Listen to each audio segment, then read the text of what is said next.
The ruling establishment has a lot of, they will stop at nothing to complete their toolkit of control, right? So one of the things that has been missing from the toolkit of total control has been quarantines and curfews, right? So now, welcome to the new world in America.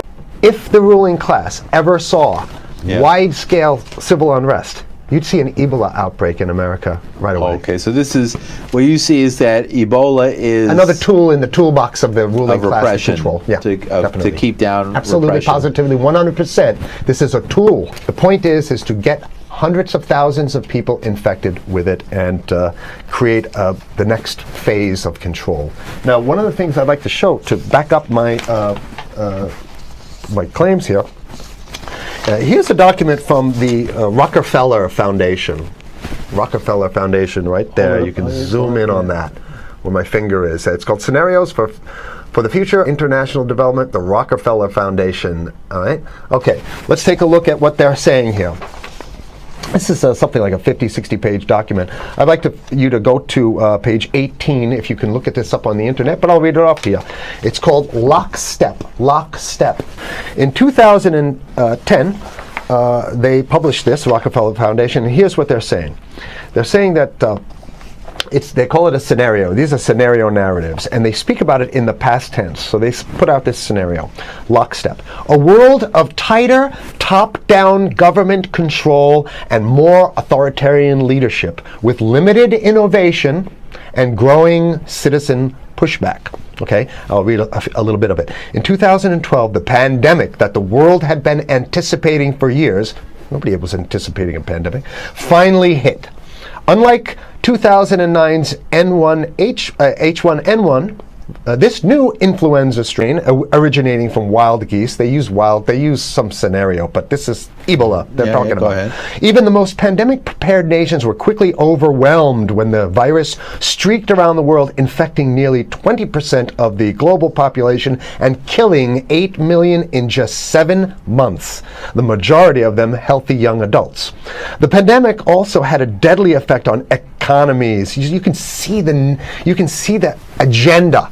Just naked, raw, naked control agenda written down, and it's anybody's guess how this becomes effectuated in real life. So whether this is written specifically as marching orders or whether people take it upon themselves in the intelligence networks to say, okay, well, this has been produced, so this is the plan here. But these narratives have to be written in advance because the intelligence agencies don't know how to do these narratives. They need help. So these think tanks, they come up with these, like Rand Corporation, Rockefeller Foundation. These are think tanks of death. They're not the think tanks, they're not there to find great ways to help people. Right?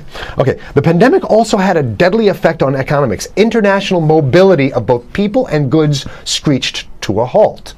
Which is what they want. They want a completely isolated world, right? Debilitating industries like tourism and breaking global supply chains. Well, of course they want tourism stopped because they're not in the tourism business. And they want you at home in your house in front of the TV. Then they got you. Because once you watch the TV, they own your soul. Even locally. Wait a second, we're on television. I mean commercial television, let's say. National. Even locally, normally bustling shops and offices sat empty for months. Okay, so the pandemic blanketed the planet, though disproportionate numbers in Africa died. Southeast Asia and Central America, where the virus spread like wildfire. It sounds like the opening monologue of a disaster movie, right? Exactly. Now listen here's the good stuff now. But even in developed countries, containment was a challenge. Now here's this one. I love this one. The United States' initial policy of strongly discouraging, in quotation marks, strongly discouraging citizens from flying proved deadly in its leniency. So they should have been tougher, right?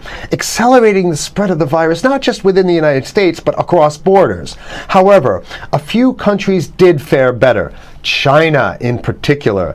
The Chinese government's quick imposition and enforcement of mandatory quarantine for all citizens, as well as its instant and near hermetic sealing off of all borders, saved millions of lives, stopping the spread of virus far earlier than in other countries. So the message is here is we have to look towards the Chinese, the oppressive totalitarian Chinese regime as an example of what we need to be doing here. And of course, the ruling class here loves the Chinese regime because they have demonstrated to the ruling class the most efficient form of capitalism, which is authoritarian capitalism. China's government was not the only one that took extreme measures to protect its citizens from risk and exposure.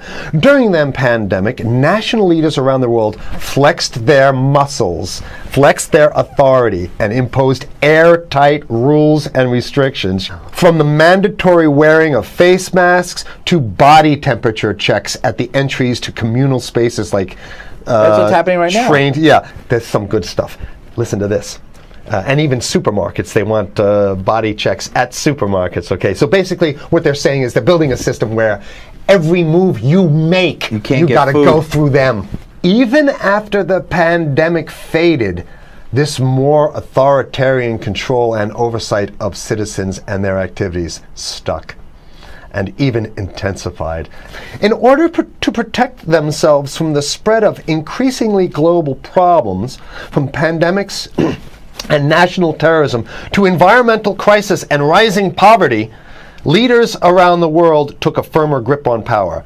At first, the notion of a more controlled world gained wide acceptance and approval.